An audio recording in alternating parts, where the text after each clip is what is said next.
Bonjour à tous, j'espère que vous m'entendez bien. Donc le but de ma présentation aujourd'hui, c'est de vous présenter le projet global de Dématic au sein du centre hospitalier Laborie, qui se base sur la plateforme Nuxeo. Donc c'est pour vous montrer les différents usages que nous avons fait de l'outil. Alors avant de rentrer dans le vif du sujet, je vais juste faire une petite diapo de présentation de l'établissement. Donc, le centre hospitalier de Laborie est le seul établissement de référence en psychiatrie et santé mentale de la Vienne. Donc, c'est un établissement public qui répond aux besoins des adultes, des enfants, des adolescents, des mères enfants et de toute personne qui serait en difficulté. Au niveau représentation géographique, donc on a un site principal qui est situé sur Poitiers et 39 structures extra-hospitalières. Donc vous avez une petite carte en bas pour vous donner une idée de représentation sur le département de la Vienne. Et quelques chiffres. Donc on est environ donc à 20 000, on va dire à 20 000 patients avec 227 places et 465 lits. Et côté personnel, on est donc sur 1465 agents, donc qui sont répartis sur trois grands types de profils. Donc le profil administratif, le personnel soignant et le personnel médical. Je vais me présenter rapidement aussi donc, en une diapositive. Donc, je suis Julie Lecomte. Si je retrace un petit peu mon historique de carrière, j'ai commencé en tant que chef de projet GED et chef de projet infrastructure au ministère de l'Agriculture, donc de 2010 à 2014. Ensuite, j'ai été responsable du bureau de l'information géographique en direction départementale des territoires d'Eure-et-Loir, donc de 2014 à 2017. Puis, j'ai changé de ministère, donc je suis allée au ministère de la Santé et des Affaires sociales, donc à la Direction générale de la santé, en tant que chef de projet assistance à maîtrise d'ouvrage sur le volet informatique. Et depuis 2019, donc je suis chef de projet Dématic au sein du centre hospitalier Laborie et également déléguée à la protection des données dans le cadre du RGPD. Et je passe la main à Grégory pour la présentation de Nuxeo. Merci Julie et bonjour à tous. J'espère que vous allez tous bien dans cette période. Donc, je suis Grégory Carlin, j'appartiens à l'équipe produit de Nuxeo et aujourd'hui, je vais vous présenter très rapidement notre plateforme et du coup, pourquoi est-ce que c'est intéressant dans le contexte du centre hospitalier. Donc, Nuxeo est une plateforme de gestion de contenu, c'est-à-dire qu'on gère tout type de documents. On est historiquement créé en France, donc vous devez bien nous connaître, surtout dans l'administration publique en général. On a plusieurs cas d'utilisation de la plateforme, et ça, c'est quelque chose qui va transpirer dans la présentation que va faire Julie. C'est que Nuxeo donc, est une plateforme et on peut en fait orienter Nuxeo sur différents cas d'usage de manière assez simple et assez souple. Donc, on peut répondre à des besoins de gestion de contenu d'entreprise, donc ce qu'on va appeler historiquement la gestion électronique de documents ou GED. C'est-à-dire, je stocke des factures, des PDF, des fichiers Word. J'ai besoin de mettre des permissions, des cycles de vie, mettre des workflows et des formulaires. Donc, tout ça, c'est la partie gestion électronique de documents. On peut faire aussi ce qu'on appelle du digital asset management ou gestion des ressources numériques. C'est gérer vos images, vos photos, les fichiers audio, et cela avec la même plateforme. C'est juste que c'est un usage différent, mais on ne change pas le logiciel qu'il y a derrière, ça fait partie de la plateforme. On peut faire ce qui s'appelle la gestion de dossier, c'est-à-dire faire évoluer un dossier, un ensemble de pièces de bout en bout. Par exemple, dans le domaine de l'assurance, ça serait une gestion de sinistre, voilà, avec une validation des pièces, des justificatifs, par exemple, de domicile, des photos d'accident, ce genre de choses. Et ensuite, de manière plus globale, tout ce qui serait gestion des connaissances. Donc, par exemple, une gestion de documentation projet. Vous avez vos spécifications, tout type de documents, et vous voulez les partager en interne ou en externe. Nuxeo sait le faire. Et ça, c'est ce qu'on verra dans la présentation que vous fera Julie. C'est que là, c'est les 4 cas principaux. Mais c'est vraiment, Nuxeo peut se modeler à votre cas d'usage et à insérer pouvoir mixer de la gestion d'images, par exemple, avec une gestion de factures. Ça, c'est des choses qu'on est capable de faire et on propose en fait une plateforme qui est multiservice en quelque sorte. Maintenant, je vais évoquer l'autre pendant de cette présentation, qui est finalement comment est-ce que le centre hospitalier Laborie a réussi à faire tous les différents projets. Ça a été grâce à ce qu'on appelle Nuxeo Studio. Donc, pour configurer notre plateforme, c'est-à-dire créer votre type de document avec les propriétés, votre cycle de vie, les différents traitements que vous voulez faire sur les documents qui soient automatisés, on s'appuie sur une solution de configuration, une console de configuration qui s'appelle Nuxeo Studio.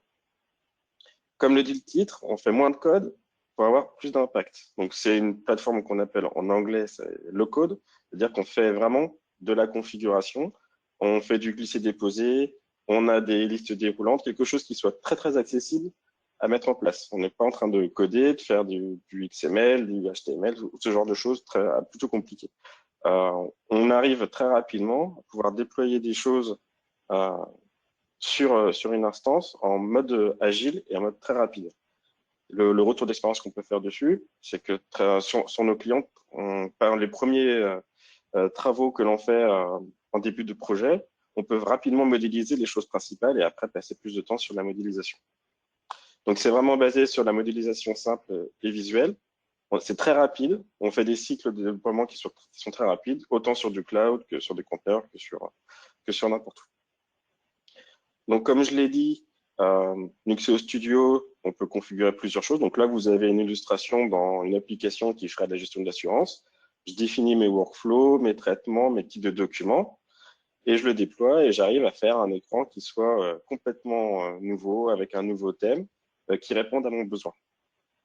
Sauf que dans la réalité des projets informatiques, on le sait bien, on ne fait pas tout en configuration. Il y a forcément un moment donné où vous allez me dire, il faut que je m'intègre avec mon application métier qui est propre à nous.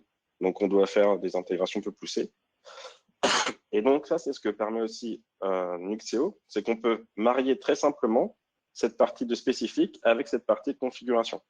Donc, pour vous donner un ratio, sur les projets Nuxeo, on fait plus de 80% en paramétrage et le 20% restant, c'est vraiment pour des choses qui nécessitent du code parce qu'il n'y a pas de possibilité. Et pour faire ce code, on a du générateur de code qui s'appelle Nuxeo CLI qui vous permet ensuite de pouvoir construire votre application. Voilà pour la petite présentation et je laisse Julie présenter le cas d'usage au centre hospitalier. Merci Grégory. Alors, avant de vous montrer ce qu'on a fait avec Nuxeo, je vous propose de vous présenter la problématique qui existait au sein de Laborie, donc avant qu'on fasse ce choix. On a une cartographie en fait de toutes les données qu'on traite d'un point de vue informatique qui peuvent être rangées en fait dans 4 grandes familles, plus une autre qui est à côté.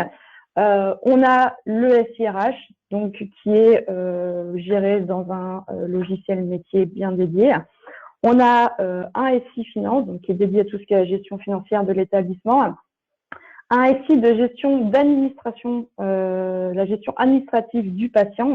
Et le SI de gestion du dossier médical du patient. Donc, pour ces 4 gros usages, donc on a des outils qui sont disponibles, donc des grosses infrastructures.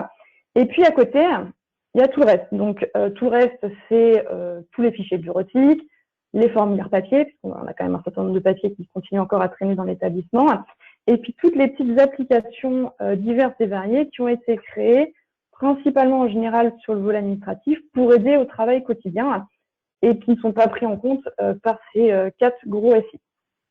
Et donc, au sein de toute cette cartographie des systèmes d'information, ce qu'on a voulu gérer dans le cadre du projet thématique de Laborie, c'est tous ces fameux formulaires papier qui traînent encore au sein de la boutique et tous les fichiers bureautiques qui pouvaient être faits. Quelques applications, mais très peu. Et donc, pour ça, en fait, on a fait une étude pour essayer de caractériser les différents usages qui étaient faits sur cette information, ce qu'on appelle, nous, de l'information non structurée. Et donc, on a cartographié et on a identifié 3 typologies d'usage. Le premier, c'est ce qu'on appelle de la GED collaborative. Donc, typiquement, dans ce genre d'usage, on a beaucoup de personnes qui plusieurs personnes qui interviennent dans le processus d'écriture et beaucoup, voire même pas du tout, qui interviennent juste en tant que lecteurs, donc pour consulter l'information qui est produite. On a un deuxième volet qui est ce qu'on appelle la GED institutionnelle. Donc la GED institutionnelle, c'est pour diffuser tout ce qui est de la doctrine. Et donc là, on va être sur un ratio écriture-lecture où on a très peu de contributeurs. Et par contre, on a beaucoup plus de lecteurs, donc qui viennent consulter l'information qui est produite. Et puis, on a de la GED de dossier. Donc là, ça va être tout ce qui est la gestion de dossiers. En général, on aura des différents circuits de validation et autres. Et donc là, on va plutôt être répartis moitié-moitié entre les personnes qui vont écrire et les personnes qui vont lire. Donc ça, c'est les trois piliers qu'on a définis quand on a fait notre première étude sur la problématique de dématique au sein de Laborie. Sur les gros enjeux de cette thématique, donc on avait 4 grands points. C'était faciliter la collaboration donc, entre les collaborateurs, diminuer les échanges papier, ce qui permet du coup par le même temps de fiabiliser les circuits de traitement et également de simplifier l'accès à l'information, puisque un des grands inconvénients du format papier, c'est qu'il se situe à un endroit précis, et donc si vous n'êtes pas à cet endroit, vous n'avez pas accès à l'information. Alors, pourquoi est-ce qu'on a retenu Nuxeo? Donc, il y a une étude qui a été faite en 2016-2017, pour voir quel était l'outil qui répondait le plus à nos problématiques telles qu'elles avaient été formulées à l'époque. Et donc, les 3 grands arguments qui avaient fait retenir Nuxeo, c'était le fait qu'on était sur une plateforme open source, puisque c'est la politique au sein de Laborie. On est très orienté open source. Le fait que ce soit basé sur du langage Java, puisqu'on avait de la compétence en interne, et l'outil Nuxeo Drive, donc qui permet de faire de la synchronisation depuis un poste client vers le serveur Nuxeo, et qui permet également de faire de l'édition en ligne, donc depuis la plateforme. Les utilisateurs ont l'impression de modifier directement leurs documents sur l'outil, et en fait, ça le rapatrie en local chez eux, et ensuite, ça resynchronise sur l'outil. Donc, du coup, ce qui est retenu, c'est que voilà, c'était la solution qui s'intégrait le mieux à notre environnement, et donc qui a été retenue. Alors, concrètement, Nuxeo, ça nous a servi à faire quoi?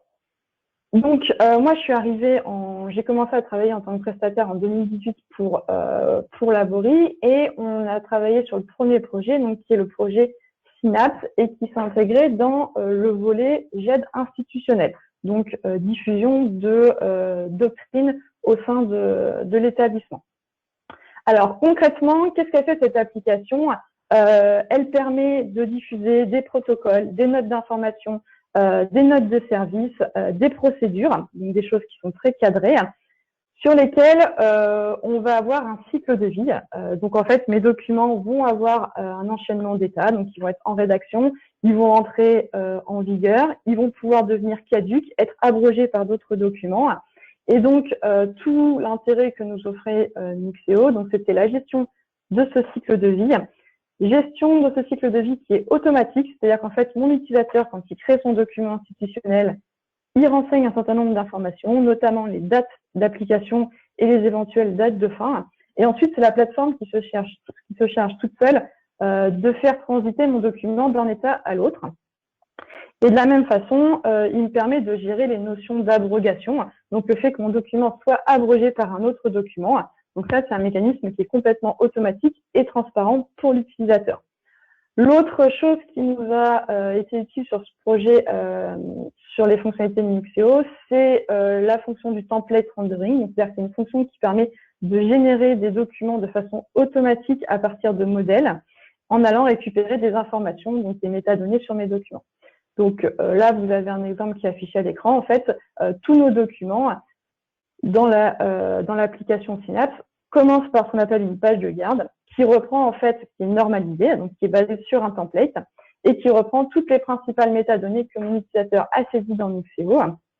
et qui permet du coup d'avoir une fiche d'identité rapide de mon document, sur lequel en plus on fait apparaître en filigrane le statut. Donc dès que mon document change de statut, le template est automatiquement mis à jour, et donc du coup j'ai plus de flou artistique, on va dire, sur quelle est la validité de l'information que je suis en train de consulter.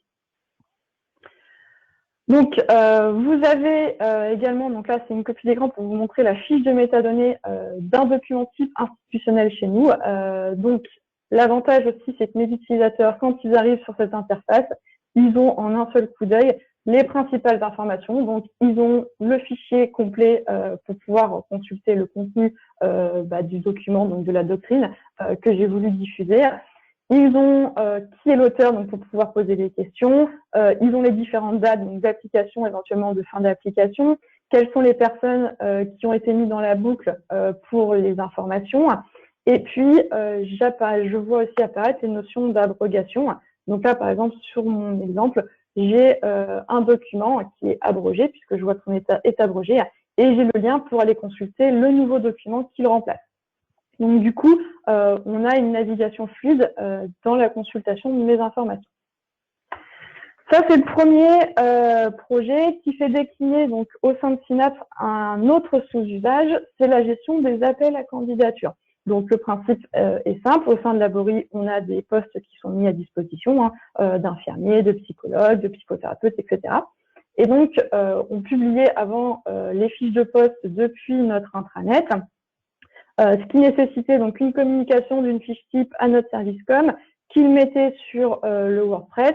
Et puis ensuite, il fallait penser à enlever quand la date de candidature était passée, ce qui n'était pas forcément toujours fait en temps et en heure. Et surtout, se poser la problématique de la diffusion, surtout pendant les périodes estivales, parce que à la com, ils sont que 2 personnes. Et donc, du coup, on s'est retrouvé parfois avec l'incapacité de pouvoir mettre à disposition les fiches de poste. Et donc, du coup, pour ça, on a utilisé l'application Synapse pour gérer ces appels à candidature. Donc maintenant, l'ARH est complètement autonome. Elle crée son document institutionnel de type appel à candidature. Elle précise de quand à quand les agents peuvent faire déposer leur candidature. Et du coup, les agents, depuis notre portail, peuvent voir tous les postes qui, à un instant T, peuvent être encore, sur lesquels on peut encore postuler. Et dès que la date est passée, le document disparaît pour eux. Donc, du coup, il n'y a plus de flou de se demander si le poste est toujours disponible ou pas. Toujours sur ce volet institutionnel, on a utilisé donc Nuxeo également pour gérer nos ressources documentaires. Alors pour le moment, c'est un tout petit, on a commencé juste sur un tout petit volet, mais qui risque de prendre de plus en plus d'importance. Le principal usage qu'on en a fait aujourd'hui, première chose, on est servi pour nos projets Nuxeo. C'est-à-dire qu'en fait, sur tous les projets que je gère, moi, j'ai besoin de former mes utilisateurs. Et donc, j'ai réalisé des tutos en vidéo pour montrer les différentes manipulations, pour qu'on puisse avoir en fait des formations en ligne. Et donc, du coup, je me suis servi de Nuxeo et de son module DAM, donc la gestion de tout ce qui est les assets, et pour que mes utilisateurs puissent directement voir la vidéo sans avoir besoin de la télécharger, parce que concrètement, on est sur des vidéos qui sont quand même assez lourdes, puisque voilà, on a plein de textes, on est sur de la haute qualité, et donc du coup, si je devais les faire télécharger à l'ensemble de mes agents, non seulement ça prend beaucoup de bande passante, ça prend du temps, enfin c'est pas opérationnel. Donc là, du coup, ils ont accès à toute une base documentaire de vidéos, de tutoriels, que je peux mettre à jour au fil de l'eau, et donc dès que l'agent vient consulter la vidéo de tutoriel en ligne, il sait que c'est la bonne version qu'il consulte. On s'en sert également pour faire un lien avec notre intranet, donc qui est basé sur WordPress. Donc, pour ceux qui ne connaissent pas l'outil, une des contraintes en fait de WordPress qu'on a, c'est que seul l'auteur de l'article peut modifier l'article. Et on peut avoir qu'un seul auteur par article. Donc, du coup, quand on mettait des documents en pièces à télécharger sur chacun des articles, si la pièce venait à être changée, il fallait que ce soit la personne qui était auteur de l'article qui interviennent pour pouvoir changer l'URL dans mon article WordPress. Donc déjà, opération qui est quand même pas très sympathique pour mes utilisateurs s'ils ne sont pas habitué à l'informatique, hein, il faut aller dans le module, il faut aller cliquer pour changer son document, etc.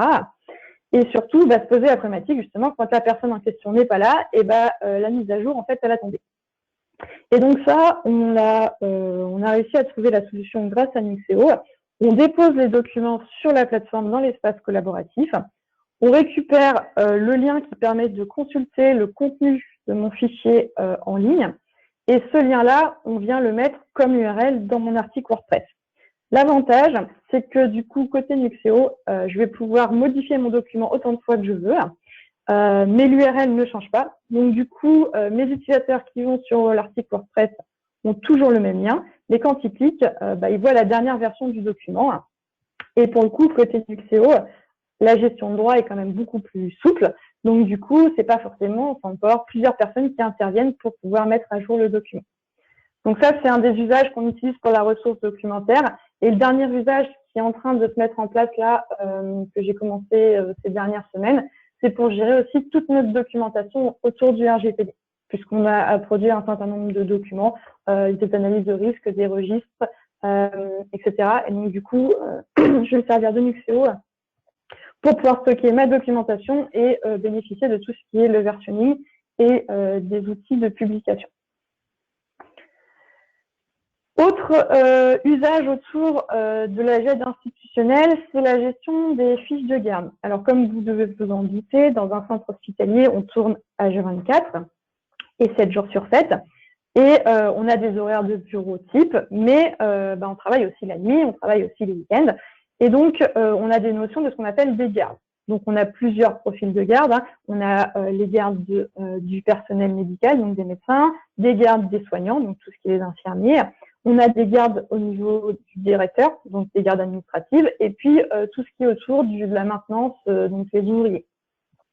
Et donc, avant, on gérait ça sous forme, pour chacun de ces types de gardes, déjà, on avait un usage différent, donc un fichier différent, qui était géré plus ou moins proprement, à la mano, sans forcément notion de versionning ou quoi que ce soit. Et donc, on a tout rationalisé. Et on a utilisé Nuxeo en se basant sur un objet qu'on appelle le tableau des gardes, qui est composé, en fait, qui a un gros fichier Excel qui contient plusieurs onglets, donc sur lequel on a fait un gros travail de construction.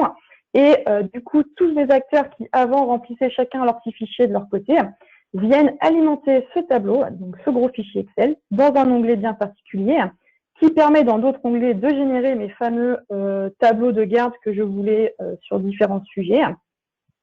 Et via un processus de publication, on fait des extractions automatiques de ce fichier Excel pour générer ma fiche de garde, mes tableaux mensuels prévisionnels de garde, mes plannings de garde de mes cadres et mes plannings des gardes institutionnels. Donc du coup, en fait, on n'a plus qu'un seul fichier Excel sur lequel j'ai 4 contributeurs qui viennent, qui le mettent à jour via le processus de Nuxeo Drive, donc édition en ligne, avec une notion de versionning. Donc, on peut remonter à n'importe quel moment dans le temps sur les différentes versions qui sont produites sur le tableau, mais également les différentes versions qui ont été diffusées de ma fiche de garde, notamment puisqu'on a une obligation légale de conserver toutes les différentes versions et de savoir quelle version a été diffusée à quelle heure. Donc ça, c'est des choses qu'on trace sans aucune difficulté sur Nuxeo grâce à la gestion de l'historique. Et l'autre gros avantage qu'on y a trouvé, c'est notamment sur cette fameuse fonctionnalité de la fiche de garde. Avant, faute de dispositif, on envoyait à tous les agents la fiche de garde dès qu'elle était mise à jour. Une fiche de garde, elle peut être mise à jour jusqu'à 3-4 fois par jour. Donc ça veut dire que tous les agents recevaient jusqu'à 3-4 fois par jour un mail en disant voilà la nouvelle version de la fiche de garde. Sauf que concrètement, sur les 1400 agents qui travaillent à la Bory, les 1400 ne sont pas concernés par cette information. Ils ne veulent pas avoir cette information. On en a à peu près que 200-250 qui sont concrètement vraiment intéressés pour avoir cette information. Donc du coup, on noyait les utilisateurs en leur envoyant des choses qui ne leur servaient pas.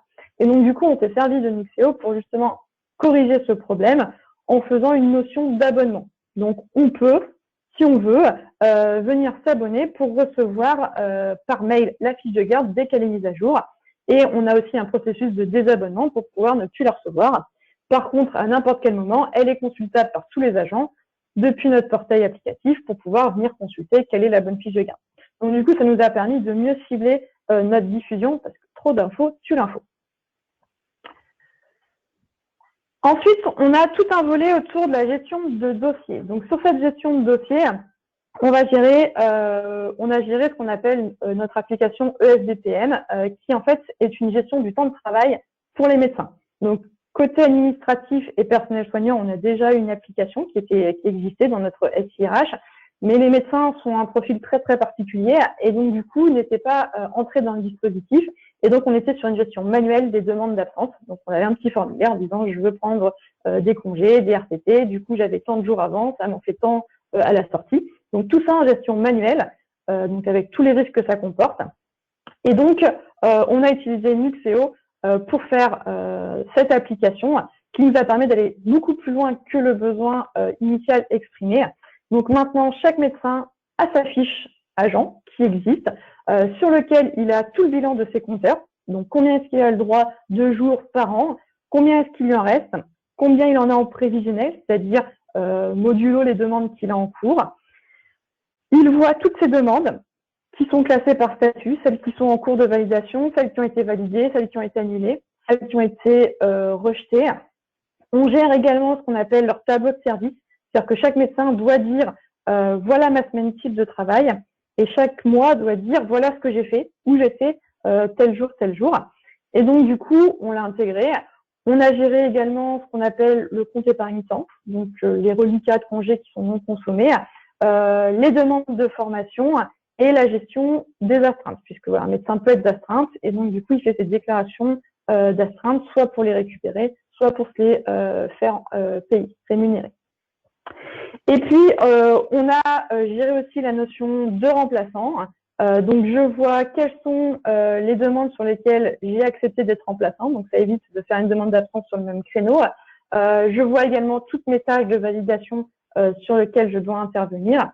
Et du coup, ça permet aussi d'avoir une vision globale pour les encadrants pour savoir sur un secteur particulier, à un instant T, quels sont les médecins qui sont présents et quels sont ceux qui sont absents. Donc, ça permet d'avoir une meilleure coordination.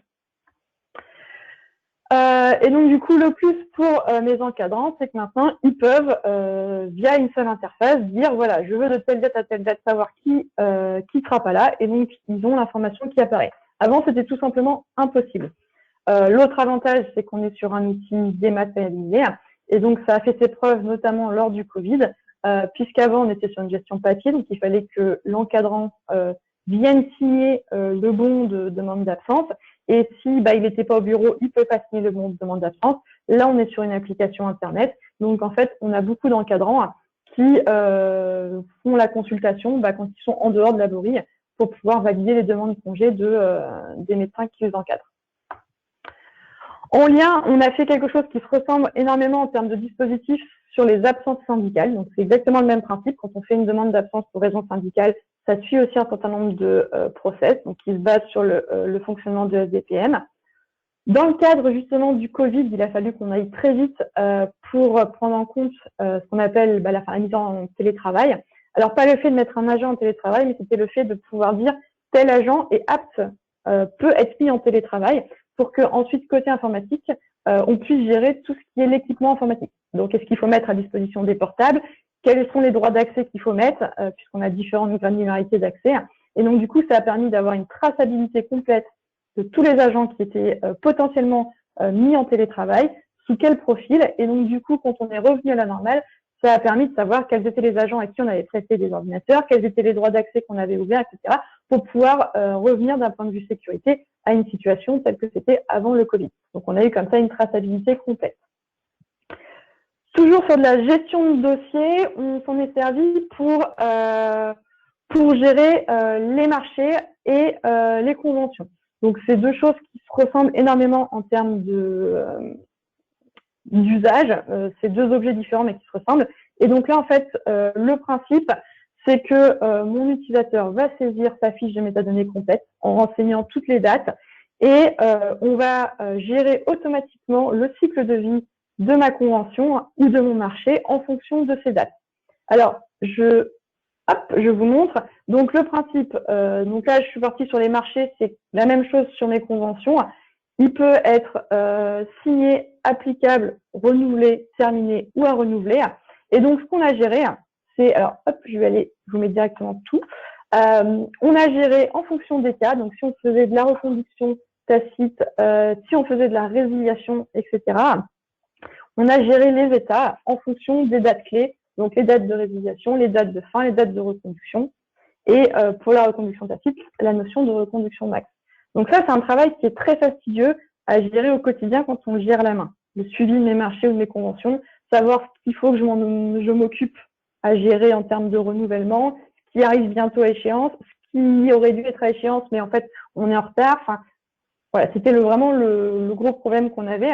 Et donc là, maintenant, l'outil, lui, il gère tout au niveau des dates.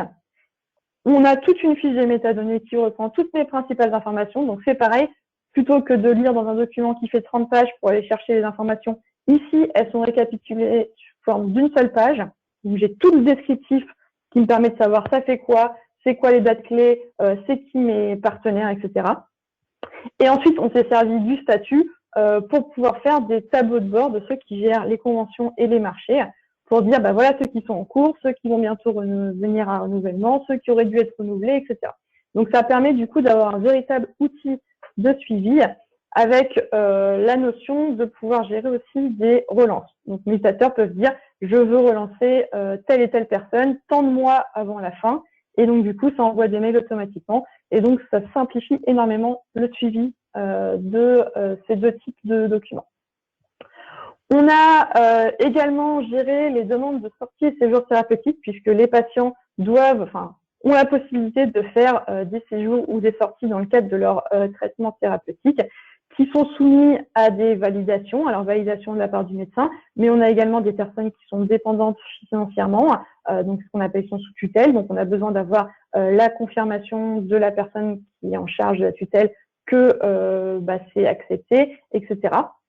Et donc là, l'usage de Nuxeo, donc ouais, c'est pas pour vous faire peur, c'est pour vous montrer les possibilités, c'est qu'en fait, on a un circuit de traitement qui était très complexe. Parce qu'en fonction si c'était un séjour, si c'était une sortie, si j'avais des patients sous contrainte ou des patients sous tutelle, mon circuit pouvait prendre différents chemins. Tous les agents ne maîtrisaient pas forcément justement quel était le bon chemin. Et en fait, maintenant, ils n'ont plus besoin de s'en inquiéter. C'est l'outil qui gère pour eux. Ils renseignent les informations et en fonction des informations, des caractéristiques du déplacement qu'ils veulent faire, et l'outil, lui, gère tout seul la bonne feuille de route. Donc, on a simplifié pour les utilisateurs, même si nous, concrètement, on n'a pas forcément l'impression que ça soit très simple, mais pour eux, ça les a énormément simplifiés. Et on a deux autres petits projets qui ont été mis en place. Donc, la gestion de mes interprètes, donc la commande de bons pour des interprètes, pour des patients qui ne parlent pas notre langue, et tout ce qui est la gestion de nos consommables. Donc, si je veux commander, par exemple, des feuilles, un bureau, des chaises, etc., on avait un bon en format papier à 4 exemplaires. Et donc, ça, on l'a dématérialisé aussi pour pouvoir le gérer dans Nuxeo. Donc, voilà, on fait quand même beaucoup de choses diverses et variées avec Nuxeo.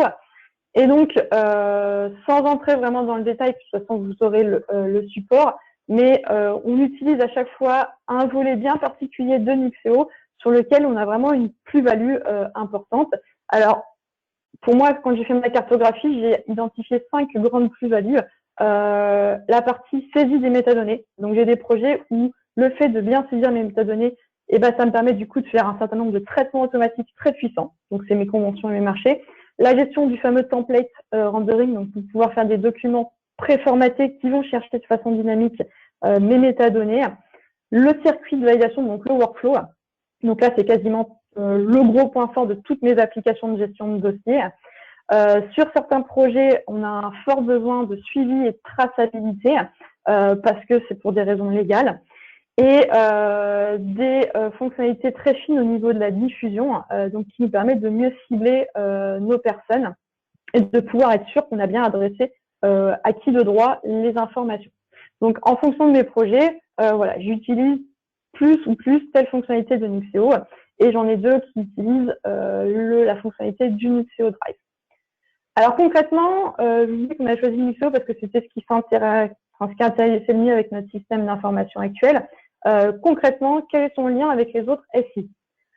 Aujourd'hui, mon Nuxeo, il discute avec 3 applicatifs. Mon Zimbra, donc c'est notre messagerie puisqu'il envoie des mails.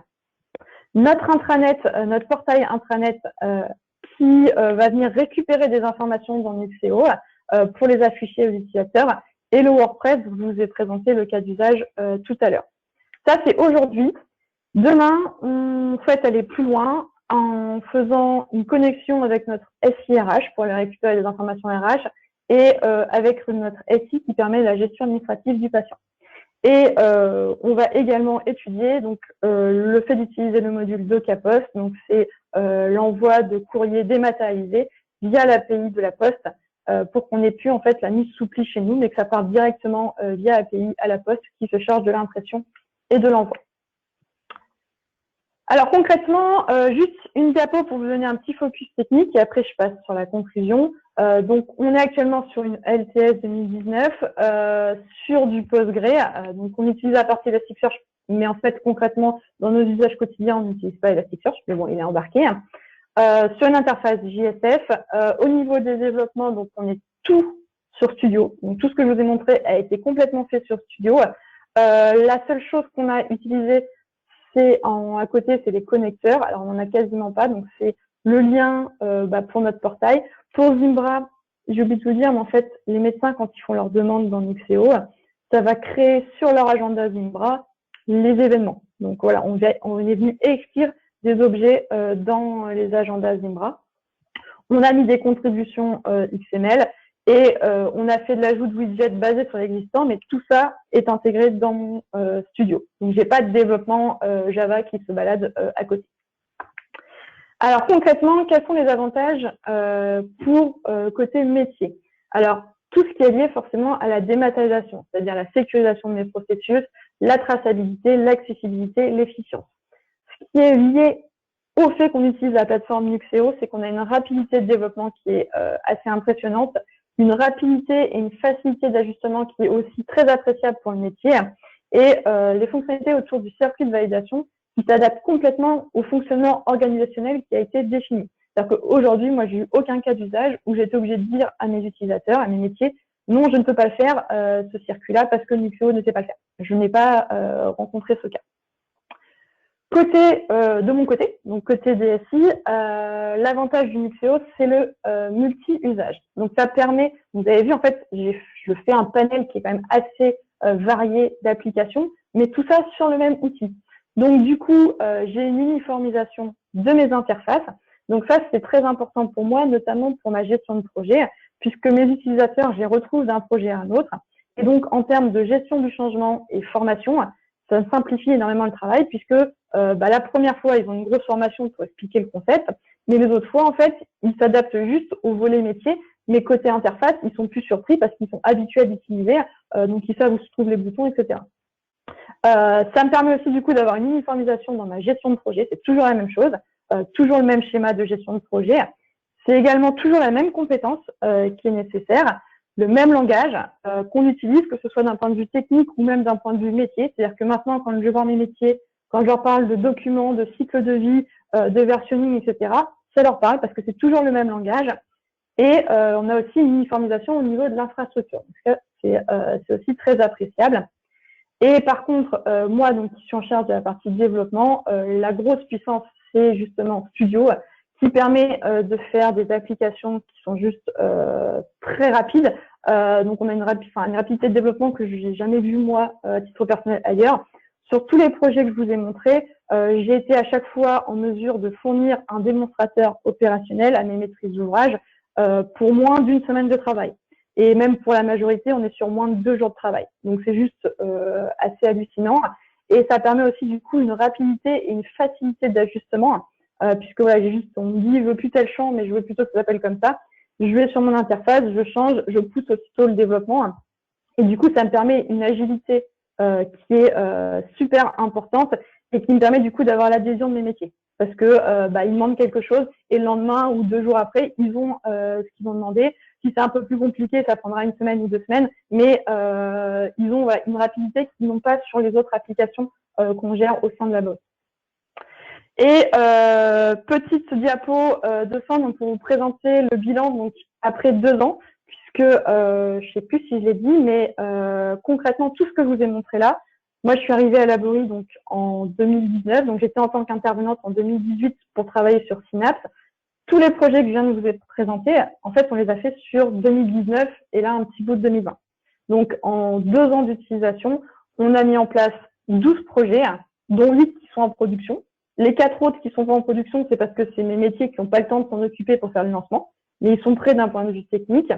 Je vous ai mis quelques petits chiffres pour que voilà, vous ayez une idée du nombre d'utilisateurs. La fiche de gamme, quand je vous disais qu'on a beaucoup de versions, pour vous donner un exemple, hein, sur 2020, là, on en est déjà à 436 versions qui ont été faites. Donc, on est vraiment sur des choses qui bougent beaucoup. Et on ne s'arrête pas là, puisque dans nos futurs projets, qui sont déjà dans la feuille de route, on a la gestion des ordres de mission. Donc là, on aimerait bien faire une application avec Nuxeo Mobile pour que mes agents puissent prendre en photo leurs factures et ça vienne automatiquement les traiter. La gestion du courrier, donc là, c'est le fameux lien avec VocaPost. Le RGPD qui, en fait, est déjà un peu en cours. Le déclaration de mes événements indésirables qui sont, en gros, on doit déclarer dès qu'il y a une non-conformité, dès qu'il y a des suspicions de cas particuliers, etc. Donc ça, on va le gérer et c'est même en cours de développement. Ça m'est arrivé sur le bureau la semaine dernière, donc ça commence. Les demandes d'accès au dossier patient pour normaliser aussi d'un point de vue sécurité. Et puis, un petit volet sur le DAM pour faire la gestion de toutes nos vidéos qui peuvent être faites, conférences, etc. Et je pense que j'ai fait le tour. Je sais que c'était un peu bavarde, je suis désolée. Donc, si vous avez des questions, je vous écoute. J'espère que j'ai été à peu près claire. Merci.